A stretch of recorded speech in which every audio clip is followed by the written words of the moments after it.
मोदी जी ने बस जाल मुड़ी क्या खाई, पूरा गेम पलट गया। लोग सोच रहे थे चुनाव भाषणों से जीते जाते हैं, पर असली खेल तो जाल मुड़ी में था। मोदी जी ने बंगाल में जाल मुड़ी खाई। वो सिर्फ स्वाद नहीं था, वो कनेक्शन था, दिल से दिल का।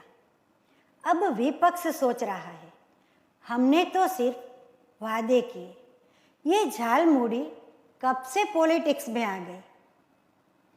सीख क्या है, बंगाल को जीतना है तो सबसे पहले सबके दिल को जीतो, और थोड़ी झाल मुड़ी भी खा लो, क्योंकि यहाँ राजनीति नहीं, रिश्तों में स्वाद जीतता है। जय हिंद, जय भारत, अपना गुजरात, अपना गौरव। जय जय गरवी गुजरात।